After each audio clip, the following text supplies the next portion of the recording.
You haven't even read that? Wait, what are you doing with the book? So he has the confidence to finish the story. Hear now the words of the witches. This is Kevin, and welcome to Words of the Witches, the Charmed podcast that will guide you through the lesser-known published material in the Charmed universe and decide how it fits into the grand narrative of the TV series. So welcome to Words of the Witches episode 75, and it's not a bonus episode, this is a real episode. And today we are welcoming writer Pat Shand. Hello. Hello, what's going on, everybody? Yes, this is going to be good. Oh, before we start, though, I do have a word of the day.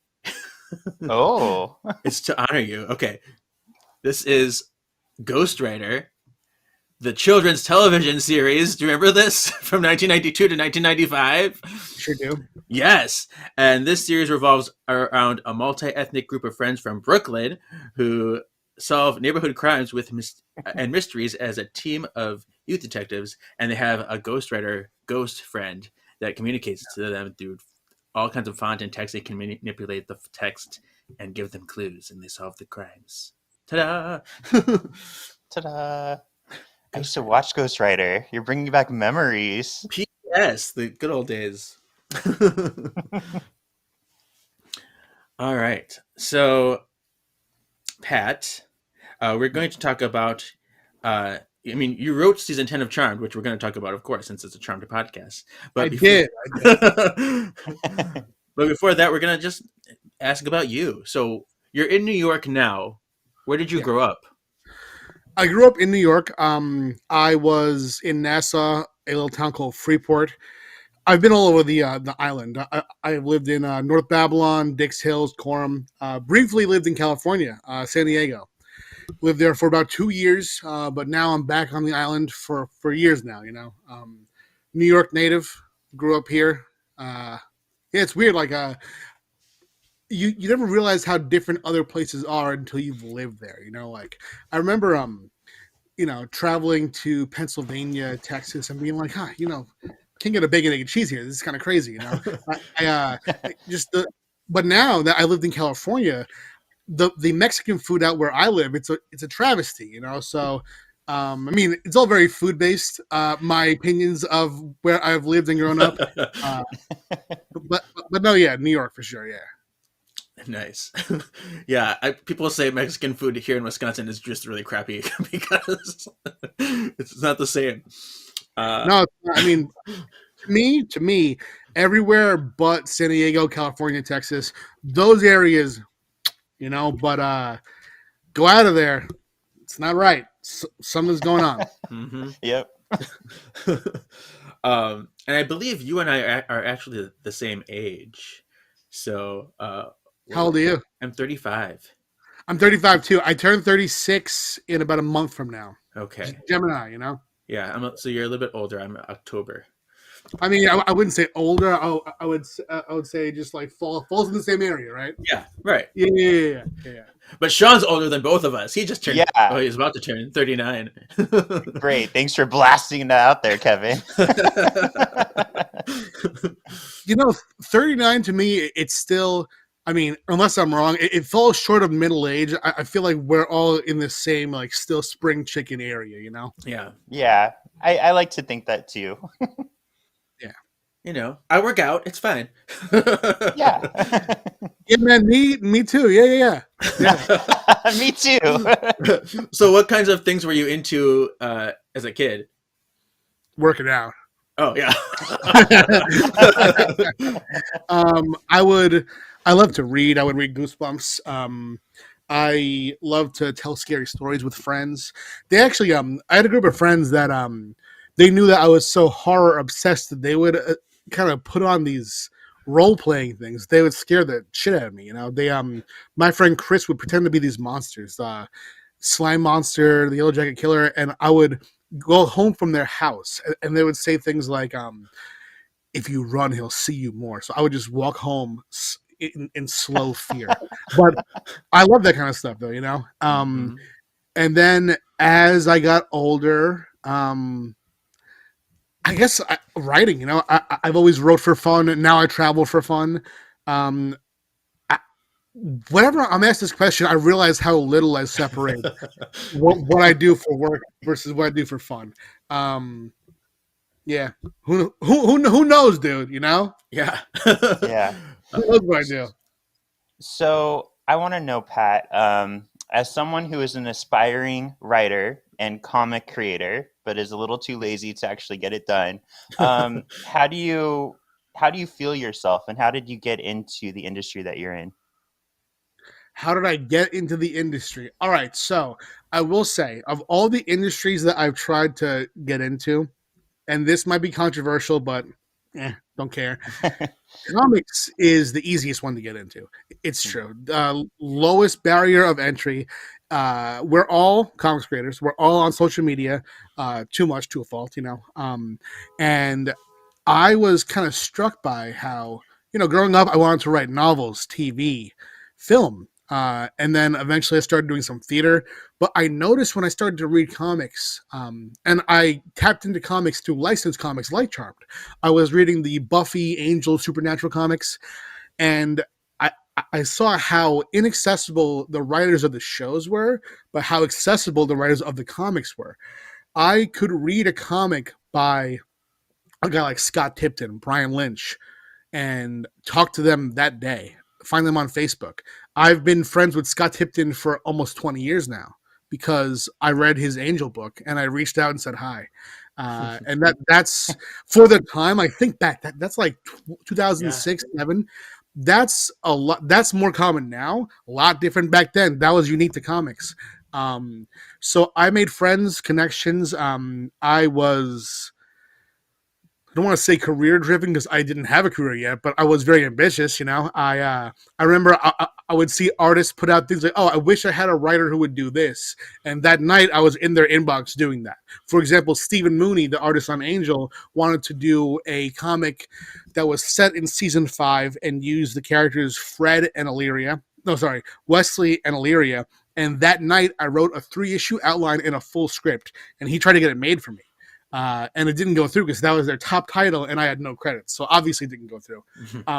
But my initiative there made people aware of who I was. And when it came time for that license, Angel, to move from IDW to Dark Horse, IDW was open to have me doing a 2-page story for Angel, which I then used as a stepping stone to show other companies that I can write things. And one of my first ever gigs that I locked down was Charmed. It just took years to happen. I hit up Zenoscope, who had the Charm license at the time, because my friend Jay, he had some kind of interaction with someone in sales there, and based on that interaction, he figured out what the mapping of these Zenoscope emails were. And how to plug them in with the people's names to figure out who I had to contact, So I put the editor-in-chief's name into this scheme, and it worked. Wow. I sent him, I sent him my Angel comic and some other creator-owned work that I hadn't published. And very quickly, I got 1,000 Ways to Die, a Grim Fairy Tales one-shot, and then I was greenlit to write what was going to be an interim arc of Charmed between season 9 and 10, which then instead just became season 10. Wow. Okay. Fun. Let's see. And you worked with a long time with Zenoscope, and formed friendships with Raven Gregory. And what were some of your most memorable experiences there? Let's see. Memorable. I mean, it's less of a specific experience and more just like how it's morphed long term. I remember certain things like being so nervous when I first started to work for them. They were my first kind of steady-ish gig, and I remember being nervous to ask for certain things as far as payment, clarity on deadlines, and now I am close friends with all of them. I'm still great friends with Ralph, Raven, Dave, Joe, all to this day, and I still work with them. I was staff for a long time, though. I was staff writer for, I think, 4 or 5 years, and that was an exclusive lockdown position. And then I left that and started to do my own thing. But now I'm still, in the middle of a 1.5 year plus long Van Helsing run, my second run on that title. It's been a long time since they've had Charmed, but when I did Charmed for them was 20 issues, So I guess experience-wise, they were an anomaly in that you could tell long-form stories in indie comics. Rare. When I'm talking to indie publishers, it's like, hey, can you make this 6-issue series pitch into a 4-issue, a 3-issue? There's this lack of commitment because they know that sales are so rough in the direct market.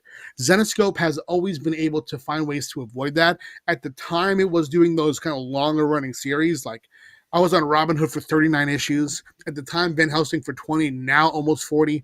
Charm for 20, Grim Fairy Tales for 25. And now they've changed where they do their long series as all one-shots with different titles. So they all, play as one-shots while building on this overarching long-form storytelling.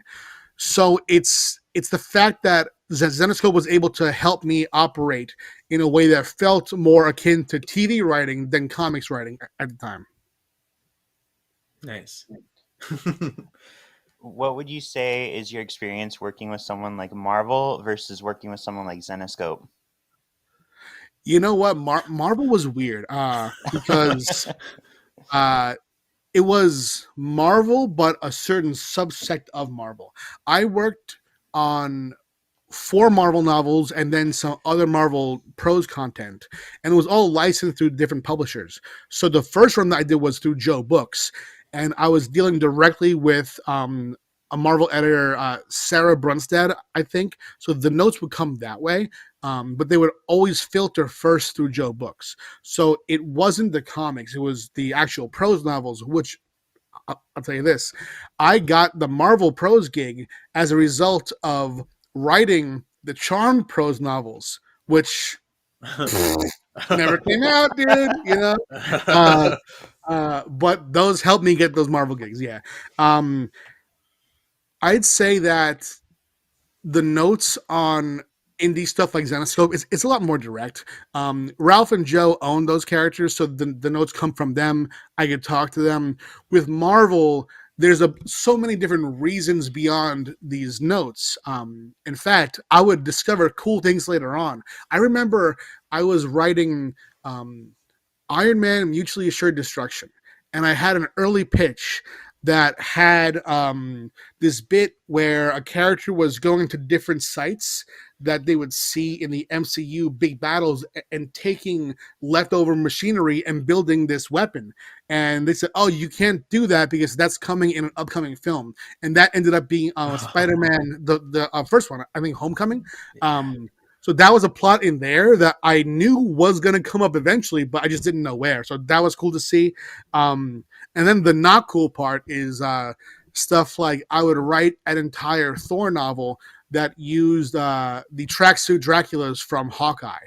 And on the second draft, I would get the note, oh, you were supposed to remove those from the outline. You don't have access to those characters. And I'd be like, wow. Oh, that note didn't come in, So I had to rewrite large sections of the book based on that kind of stuff. Whereas Zenescope, it was a lot more just, direct line to the people who own the characters. Yeah. Interesting. Cool. Yeah. And it's funny because, you have your your company, the Space Between Entertainment company. Yes. So what was like that starting up? Because you have the Kickstarters and everything, right? Yeah, that's the main thing that I do now is my Kickstarters. I still do work for hire. I write a game right now. I do some ghost writing. Speaking of ghost writing, exactly. And I still do work for hire for Zenescope and other companies. But my primary source of income of work is Space Between Entertainment. I run those through Kickstarters. I have my own Etsy. I do convention appearances. That started for me in 2016, so I've been doing it for, I think that's 7 years now, and I love it. It puts the reader experience in my hands and in my team's hands. Everything that I choose has an impact on everyone's experience, whether it be the artist, the reader, the people working with me, and I like that. I like that I can make sure that something as simple as the quality of the print book is up to par. I want to make sure that everyone is happy and that everyone has the best experience possible when they read one of my works. And the truth is that some publishers allow you to have more of a hand, not on things like print quality, but on stuff like, for example, Zenoscope let me have immense autonomy on Charmed. I had to run notes through CBS, but Zenoscope only gave me a note once, and it did kind of lead to a small disaster. It was not on the actual script, but a note was made on the solicitation for, I believe, Charm season 10, number 4 or 5. We used we used the term shippers and foal, and no one at Zenoscope knew what that was. So they kind of like rearranged the solicit, thinking that I was like having an aneurysm as I wrote it. And and when I saw it, I was like, oh no, the Charm fans would have got the first one. I guess no one else would have, so that's why they changed it. But now it just like it didn't speak to the story, so I was like, hey, I'll just rewrite it next time. Just let me know. But yeah, no, like CBS had a few things here and there. But Zenoscope in general allows more autonomy as far as that goes for writers than most. Whereas some companies, I'll write a script and I won't even get a chance to read a proof of it to make sure I change certain things, to make sure that the bubbles are attributed to the right characters. So sometimes if a book ends up reading poorly, that could be because the writer didn't have that last chance to swoop in the end and fix things up. That time where I come in and I change things and tweak things at the last moment, that's very important to my process. So guaranteeing myself that for my own stuff is to me why it works so much better. Nice. And y'all of your self-created work, you incorporate queer characters and people of color, and it's like done in a way that they just be, like they're not a token or anything like that. Do you feel a responsibility to bring those stories to the light? No. And the reason that I say that is because that to me is life. I am depicting what I see, who I know in real life. I think that sometimes, I mean, you use the word token. I do feel like a lot of white writers do that, and you can always tell. As you said, it comes off like it's not forced because I would never do that. If I didn't know how to write a certain life experience, I would try to go have that experience, or I wouldn't write about it. But I do feel that a lot of the writers who focus on things like the responsibility of this thing, that they're treating other human beings as if they're these aliens that they are like trying to understand. It's like that is a person. What I mean, like why is it so hard for you? So yeah. Nice. Yeah, I love that about your work. So thank you. Well, thank you very much. Let's see. Look at my notes. What else do I got here? I guess let's do some. Oh, you know what? I wanted to talk about your sex positivity too, because all your stuff is like, well, badass imagery, magic, dorkiness, gangsta Esperista, like just fun names. Thank you. So I really appreciate that too. So yay. Thank you. Let's get into some Charmed stuff. Hey, let's do it. Yeah, let's do it. So how did it feel to like come in to the comics after had a whole season established? You worked with Paul pretty closely. Honestly, you know what? I'll say this. Normally, I would have liked to be the guy who came in to start things up. It would have, with any other experience, I would have said season 9 would be the one to write. However, Paul is just so good. He's a pure-hearted soul. He is so smart. He knows the world so well. I love him. So having him there to really hold my hand and also to set up, Paul set up some of the sickest aspects of season 10. And he didn't know what he was doing as far as what I would do, of course. Like, he was just doing his own thing. But I found such interest in what he did. I feel like season 9 is up there with the very best of the show, if not better. And coming in and being able to run with certain things that Paul set up and to sort of play on the morality of it. Like, I mean, for example, patience. So much of my run is based on what Paul chose to do with patience, which, when you think about it, it came out of us not being able to use the Shannon Doherty likeness. But going back, I definitely wouldn't change that. That was such an important part of both Paul's run and my run. So yeah, I felt such light in being carried by Paul. Paul was even the full editor on board for the first full arc, and he really, really helped me out. He was, I researched very heavily. I, obviously I'd seen Charmed before. I've spoken about that, but when I write something, as long as Charmed, I want to make sure that it's completely consistent with what came before. So I still have these somewhere. I rewatched it and watched it fully through. And I took notes. Every time something was mentioned in the mythology, someone's history, boom, I put it there, and I made this sort of chronological Bible as the information came out for myself to refer back to. But that was, it was so many notes. It was like taking a college course. But having Paul there, who just knew it, like, Paul is especially helpful with the children, because here's the thing. Too many kids. Way too many kids. Yeah. Way too many kids. Like, it makes sense knowing those characters that they would want that kind of a big family. That makes 100% sense. It's consistent with the Charmed logic. But definitely a logistics nightmare as far as trying to figure out who does what ages they are, powers developing, what their names are even. So having Paul on board to be like, hey, help me out with this kid, that really, really, really helped in ways that they might not even show up on the page, but just having that knowledge that Paul supplied, even if it's invisible, I don't think it is, but on parts where you can't see it, there's Paul's influence really helping me maintain that level of continuity. Nice. So I'm wondering, because of course I haven't read season 10 yet. I'm going through the whole Charm series for the first time.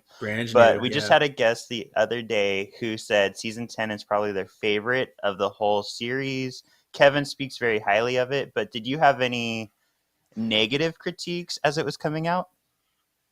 Oh yeah. Yeah. I had someone wish me cancer of the mouth.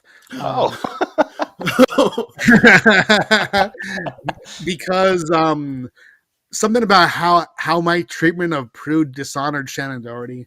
And it's like, my treatment of Prue had nothing to do with Shannon Doherty. She's a fictional character, and I'd say that, the circumstances of what happens with the characters in season 10, it wasn't about Prue did this super negative thing. It was more about critiquing the idea that these characters have been able to sort of, play death and sort of have an unfair crack at life in a way that regular people don't. And that is explicitly stated in season 10, I think issue 1, by our character Valen, who actually the character of Valen was a tribute to my friend Jay, who is the one who figured out the email scheme that got me this game to begin with. So Jay says something to the effect of, the Charmed ones have been able to perversely avoid death for a long time, and we're going to change that.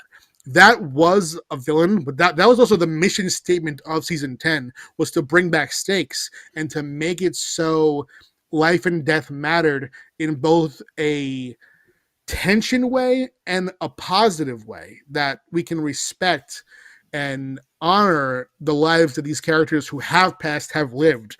Because if everyone can come back at any time, it kind of doesn't matter when someone dies. So bringing that sense of this wasn't a perfect solution to what Prue did, bringing that sense of this is about to matter in a whole new way to death for the other characters too. That is my mission statement going in.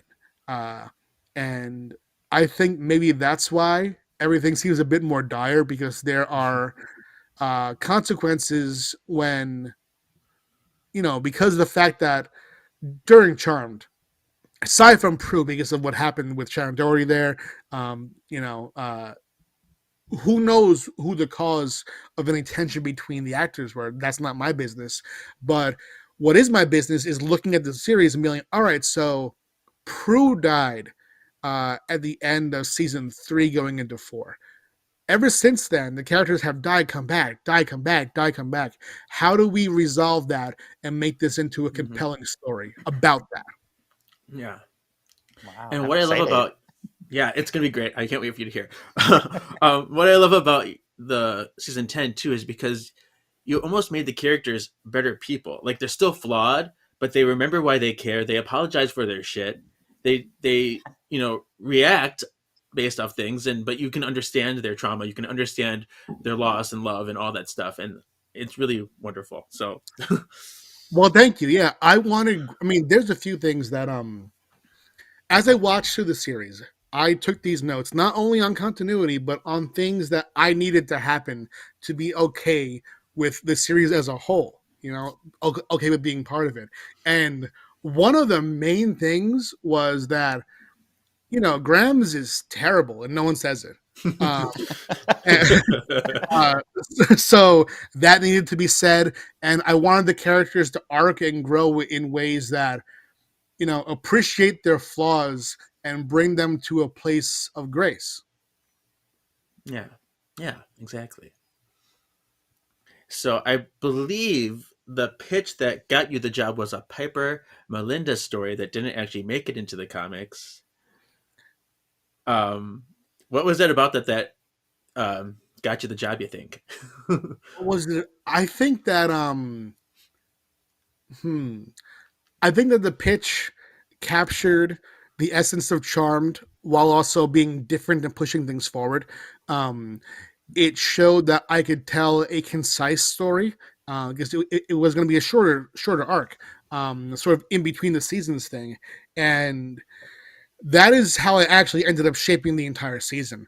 I did it in 4-issue arcs with a one shot at the end, 5-issue arcs, one shot. I told these concise arcs that built on something ongoing. And the fact of the matter was that there was uncertainty on how long the season would go. I believe we started with 25 issues, trimmed down to 22? 24, then 22, then 20. Yeah. Yeah. And I knew it would be 20, I think only around like 17.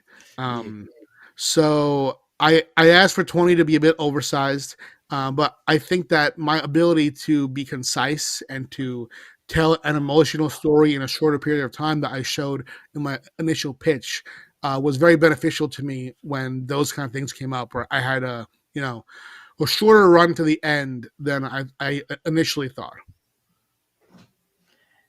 And how did you have to adapt? Were there things that you had to let go of that you're upset about? No, Okay. no, I kept it the same. There would have been more double page spreads probably. There would have been maybe a longer drawn out fight scene, maybe a bit more character interactions, but I'm happy with how it came out. I am. And what's funny is I remember, speaking of critiques too, when issue 20 came out, I remember because I used to do these interviews with this guy Kostas, who ran the Charmed Fans season 10, I think. Oh yeah, This and he listens to this podcast, so he's a very good friend of the pod too. So yeah, yeah. he's a great guy. He talking to him throughout this process was really, really cool. I always really looked forward to those interviews. And I remember a comment on, I think it was my interview for the last issue, that someone was like, "Oh, bullshit! I guess what was going to happen," and my thought was like, my goal was never to just shock and surprise. Charmed has never been a show like, "Oh, I couldn't believe that happened," you know. It's more that I wanted to bring the characters to a place of catharsis, and I always thought, if you can guess what I'm gonna do, cool. I bet you can't guess how you're gonna feel when we do it. And I really stand by the emotion that we brought into that last few issues. I think that I don't know, I love that some people think it's the best season. I also love that some people hate it so much. Just not that I want to ever make anyone upset. I see. Listen, there have been runs of shows that have come back. Like for example, Veronica Mars came back for a new season through Hulu. The last 10 minutes of that season, I feel, were a completely random betrayal of fans that just struck me as so unusual. I never want to make readers, fans feel that way ever. But I think that when you try something that's a bit daring, I think that you're bound to make some people who want the status quo to remain a certain way unhappy. So I kind of interpret it as, we really shot for the stars in terms of what we did with the characters and the mythology, and opened it up. And as far as mythology opened it up, and characters really honed in on what makes these people tick in a way that was very interesting to me. And I think that if we had been safer and just played to what readers would want, we would have more people be like, "Oh, it's cool," but a lot less love it. Yeah, I'm crying just thinking about it because I'm remembering the ending. And yeah, I was. It was beautiful, and I'm really glad with the resolution that you gave to it. So okay. Anyway, Cole was another interesting character for you. I think you and it's very divided among Charmed fans. But you kind of related to Cole. What was about him that you found so compelling? Cole is my favorite character in all of Charmed. Yeah. And I mean, it's for so many reasons, but Cole, he manages to be so many different things. He wears different hats. Cole is both this dark and brooding and tortured character. He's both that. He's both very selfish. He has these turns where he has genuine empathy. And with all that in mind, as dark of a brooding figure he also somehow manages to be the everyman, where he finds himself in these situations where you would think that Leo would be the everyman, but instead Cole plays that role. This demon plays that role where the people who are outside can put themselves in Cole's shoes and be like, these ladies are kind of crazy right now,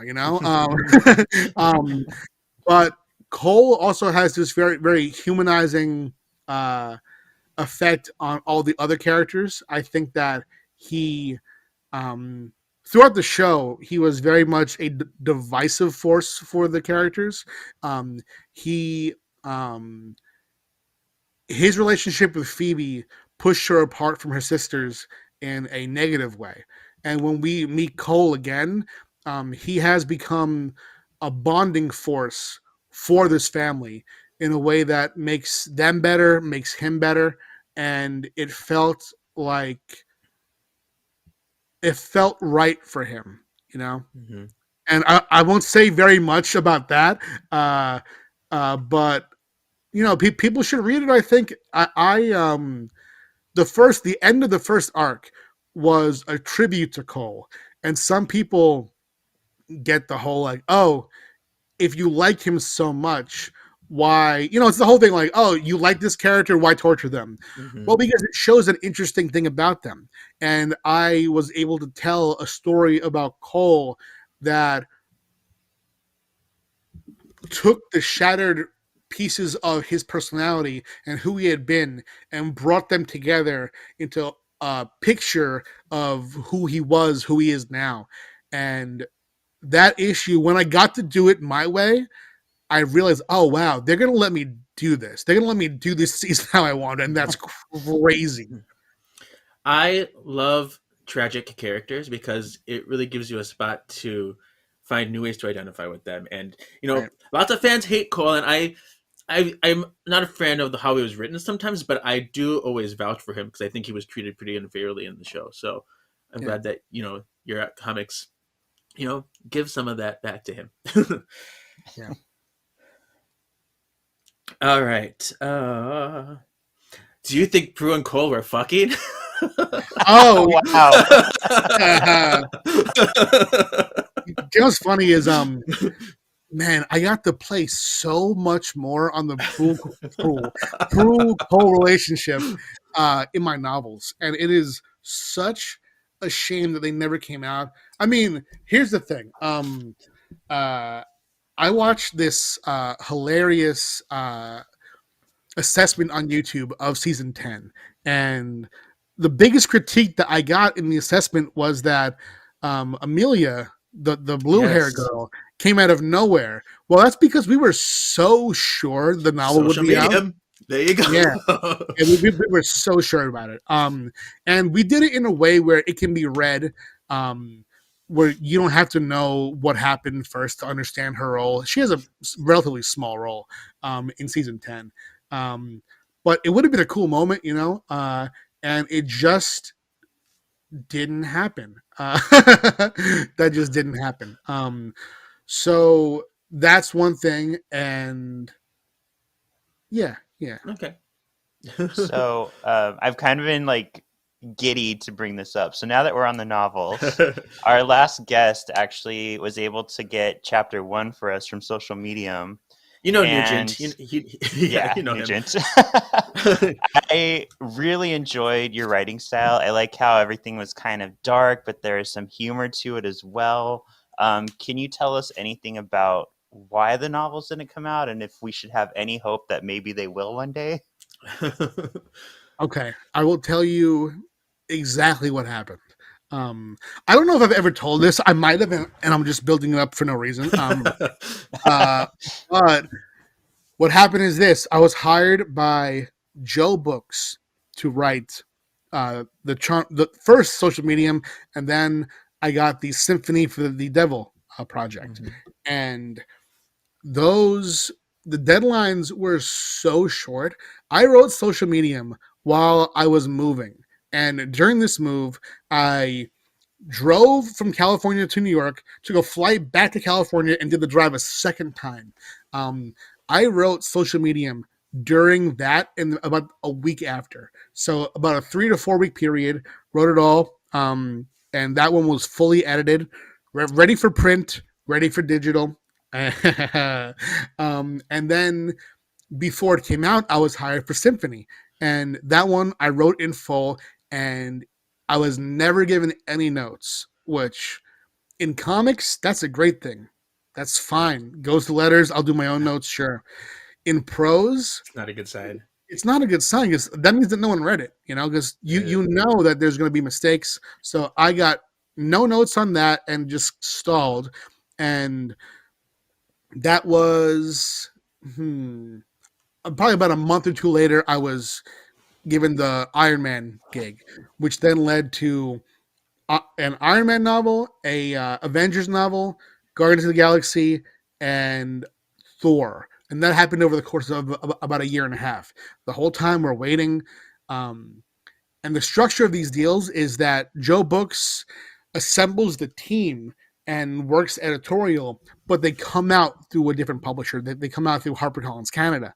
And there were issues with the Charmed license if they were going to continue this way. And during those license issues where they weren't sure how they could put it out, Joe Books went out of business, and that left the Charmed novels stranded with no owner of that license. And I have since had conversations with, can't say who, but a couple of publishers who have brought up the idea of, oh, maybe we'll think about seeing if we could try this. It has not come to fruition. And I don't know if I should say this, but I will. See, readers on Twitter have always asked me shit like, why don't you get the Charm license? And the reason that it doesn't work like that is because I asked for it. I asked if I could somehow do these books on my own through Space Between. And the answer is that because of all the high-level conglomerates that own these IPs, that CBS, man. CBS, and even higher than that too. It's financially, it would be impossible, and I would have to guarantee a certain amount of income back, and it's just, it makes licensing is hard right now. So I say this to not give anybody false hope. No one has the rights to these novels right now. There's no one who is scheduling them. They are completely in limbo. I don't even know if anyone besides me has the full files. I don't know. Right. Yeah. And Paul said, he's like, I haven't even read them. When I interviewed him, he's like, I don't have Kindle. I don't have anything to read them on, even if I wanted to. So yeah. It's sad. It's unfortunate, but there's a whole group of people that are waiting and pining, and it's just tricky. There's some cool characters in those. Symphony has a character who's kind of based on Taylor Swift, and she would have been a really fun addition. I mean, she was a fun addition, but it just, you guys don't get to read her, just me. Oh. I want to laugh. I want to see Taylor Swift. Right. Yeah. It was fun. Yeah, we had her. We had that novel had vampires too. Yeah, man, it was so cool. It was so fun. It was fun. If you could, what would the back cover of like Symphony for the Devil say? Like a general synopsis. Oh, let me see if I have. I mean, I'll actually open it on screen right now. SYMPHONY. Let me see if I have any little taglines here. No, I don't, but I'll tell you this. The character's name was Ruby Blackwood. She would have been the Taylor Swift character. Fine. And yeah, there was a plot line where Cole like pretends to be a double agent, These novels had a lot of Prue, a lot of Cole, and I'll say this. Because the novels read, they read more of like as a half season than as an episode because you spend so much time with the characters. The ending of Social Medium was a full out battle. It was this huge all out brawl. It was like the end game battle at Prue's Nexus of the All. It was between seasons 9 and 10. And it was as if Paul and I, between his novels and my two novels, had built a full season 9.5. Yeah. And yeah.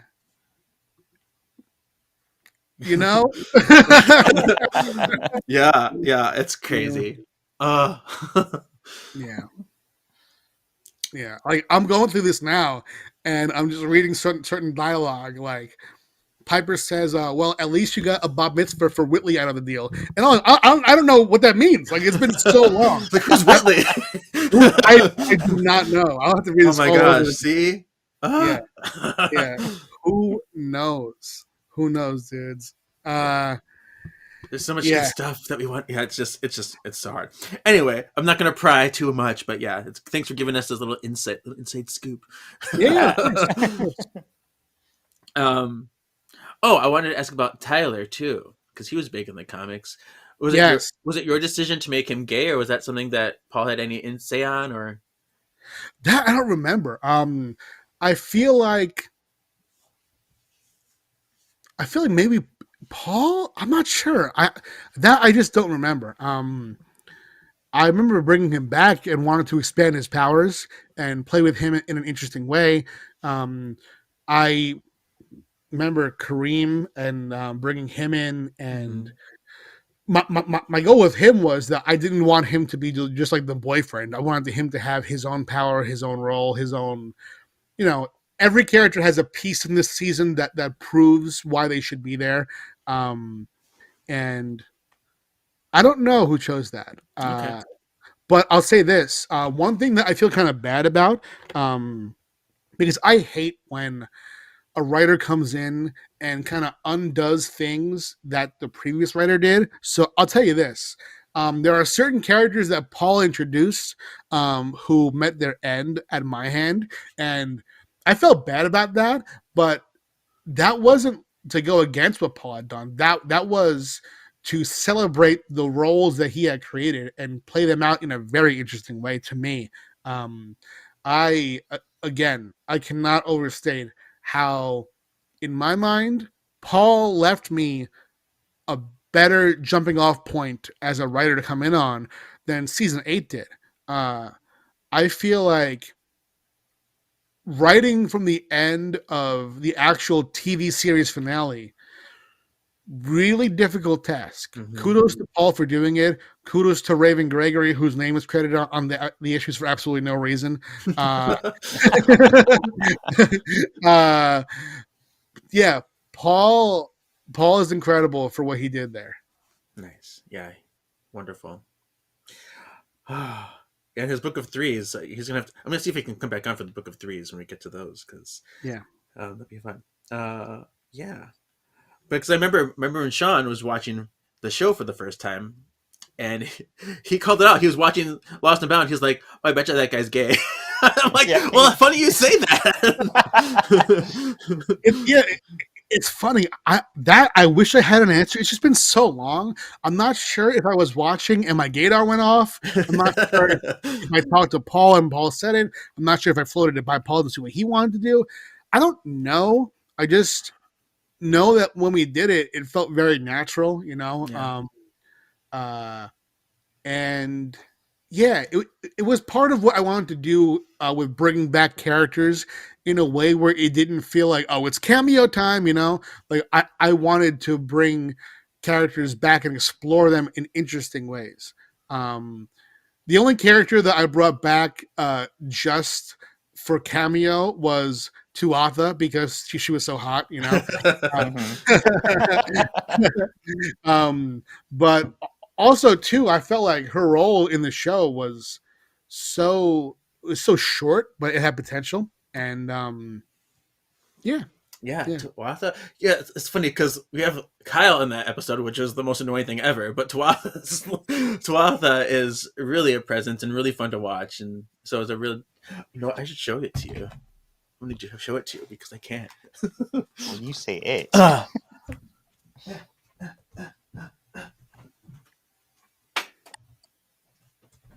This is the screen used wand. that is Yeah, right from set. That's sick. That's awesome. Wow. Do you have a lot of props? I have a lot of things. Most of them are replicas, but yeah, I'm a big collector. That's awesome. That's a piece of history right there. Yeah. Nice. All right. What else do I have? I'll just ask some random stuff. Like, you recently had a squirrel encounter in Atlantic City, right? Oh, I did. I don't know. That squirrel was just so nice. It must have been socialized by people just coming up to it, because I had never gotten so close to a squirrel before. There's so many of them here, but they run as soon as they see you. I actually I had some prairie dog encounters this past weekend when I was in Colorado. My friend Rio Burton, who is the artist and co-creator on As of the Barbed, she took me up to this mountain area, and there were all these wild prairie dogs. And by me in New York, I only see prairie dogs when they are in pet stores. So it was really cool to see those, beautiful wild creatures. Yeah. Wow. I've had a few random squirrel encounters in my lifetime too. Um, one jumped on me from out of a tree, just jumped on my shoulder, then ran away. Yeah. I had one follow me down the street, Yeah. but that's because it was by the college campus. That they're really used to people in the college campus, so makes sense. Yeah. I love squirrels. So cute. And I want to ask about your affinity for cats because you're such a cat person. I am. I'm a cat dad. Yeah, I'm gonna get cat tattoos. I have 4 cats myself. They're my babies. You know, I have Neil is my Lynx Point Siamese. I have Hoyt. He's an all black cat. I have Odo, who is black and white, and I have Chi Chi, who you saw before come on the podcast. She is a calico. And they'll have their fun, cool quirks. Like Chi Chi, whenever she hears me talking to what she thinks is as alone, she kind of freaks out, you know. So she comes up on the podcast on all these meetings. She's like, "What are you doing, dude?" But yeah, I've always loved cats. I would like to one day work for a cat rescue. You know, just volunteer there and help. You know, save some cats. They're very dear to me. Yeah. And your favorite Pokemon are like cat Pokemon too, because I know you're a big Pokemon fan. They are, yeah. I actually just got this little plushy Skitty from the convention that I was at, and my favorite cover of Charm Season 10, cats. Oh, you have a fun little page black cat section of the comics. I'm so excited. Man, that cover came out so sick. It's David beautiful. Seidman he's a gangster, dude. He really I've been pronouncing his name wrong the whole time. I just realized that too. What have you been saying, Simon? Assignment, yeah. I mean, you could be right. I've actually never met him in person. Okay. I'm one of the only ones too, because David, I believe, lives in Pennsylvania, so he's around the Zenoscope crew, and he worked for them a lot more in the past, but I have never heard his name said out loud in a consistent way. I've heard both Sidemen and Seedman, so who knows? But I hope that you're wrong, because if I'm wrong, that's worse. Yeah. Okay. Whoever he is, he did a great job. Right. And I would say like Paul Ruditus for the longest time too. I'm like, no, it's Ruditis. I know it's Ruditis now. Okay. Yeah. Which makes me like, so is it Gaxageel? That's a demon coming up. I believe it was Gaxagiel. Gaxagiel. Okay. I think, but it's been a long time since I've seen it laid out. And sometimes, I mean, dude, you say Pokemon. Sometimes I'll have a Pokemon's name pronunciation in my head, and then one day I'll look and be like, "Oh, the letters aren't in that order," you know. So I tried to have it written as Gaxagiel, but I could have. I don't know. I trust you as much as I trust me. Okay. Well, I'm going to say it like that because I wanted to know when we start covering season 10, I want to make sure I say it correctly. And so it was on my mind. Yeah. All right. Well, tell us a little bit about what you're doing currently. Some of your great, other works. Destiny New York is huge. You have the MMMA. You have lots of really fun stuff. So let's talk about some of that. I will, yes. Destiny New York, it was just picked up for a TV show. It's going to be produced by Tegan and Sarah, my favorite band. So shout to them. That's very cool for me, and hopefully for the readers too. I hope that we can make a show that is memorable and that stays true to the books, while also showing new layers to the characters. So that's that. I have that series is ongoing through Kickstarter for my own company, and Black Mask licenses the single issues. What else? I have launching on Kickstarter. It'll probably be live when this goes up. I have 2 Kickstarters. I'm going to have one called I Summon Cthulhu to Fund My Kickstarter. It's a horror comedy. It's sort of like this is the end of the comics industry. And then I'm launching my adult comics are going to go into an adult-focused imprint that my friend Steve is going to run. So he's going to run a Kickstarter for the first release, which is called the Cheeky Comics Annual. It's going to have 3 stories in there, and that's going to introduce the first 3 titles that we'll do through that imprint. And those are Private Dance, which is a sort of slice of life about a New York strip club.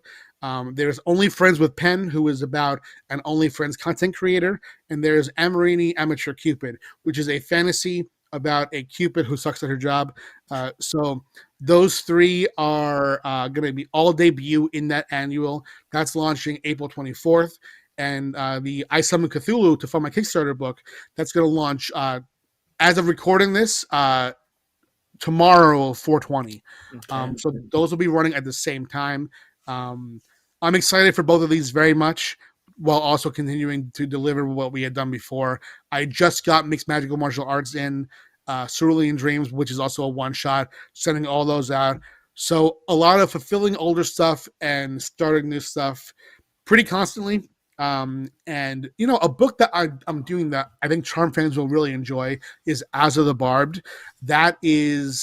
It came out through Scout Comics in single issues, and I'm going to kickstart with Rio Burton, a hardcover collection that launches May 9th. So that I am very, very excited about. And that has magic, family, the dynamics, demons, all the stuff that you like in Charmed. That plus some interesting God-focused mythology. Amazing. Thank you. Well, Sean, anything else you want to say? Any other questions? No, I feel pretty good. I feel like I know Mr. Pat Shand now, Yeah. and I'm excited for season 10. Yeah. Well, thanks. I should come back after you guys read it. Yeah. I mean, Yeah. yeah. Maybe come back for the final episode where we cover that issue. That might be fun. I'll be here for that, yeah. Yeah, that'd be great. Cool. Well, thank you. This was amazing. I loved talking to you. Where can people follow you besides the Kickstarters and things? Right. Follow me at Pat Shand. If you go to any of my social media, that will serve as a jumping off point. You'll see the links to my current Kickstarters. You'll see my Etsy drops. My newsletter is tinyurl.com/Pat Shand to follow my appearances, Destiny New York trading card game releases, and just my comments on, industry, life, cats. And I still talk about Charmed on social media. People ask me about that a lot. Actually, who you mentioned, Nugent, asked me recently if there's any way about coming back to Charmed with me or Paul. And the truth is that for me, no. And just because of two things. Because of one thing, I would like the license to put out what I did before as far as Social Medium and Symphony. I feel like those could be either released as is or adapted into good comics.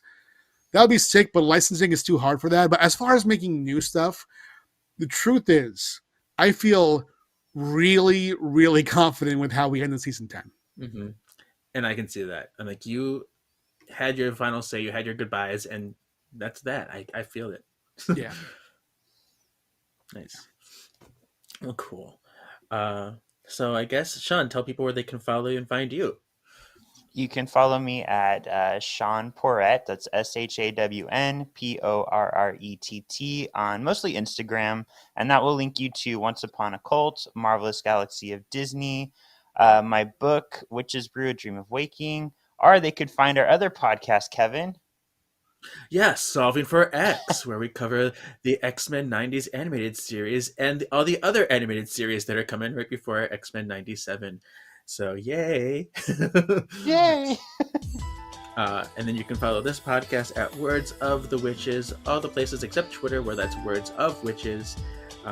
Be sure to rate and review on Apple or Spotify, where you listen. And we'll see you soon for the beginning of season 10. Woo! Your destiny still awaits. Bye, spell worders. Bye.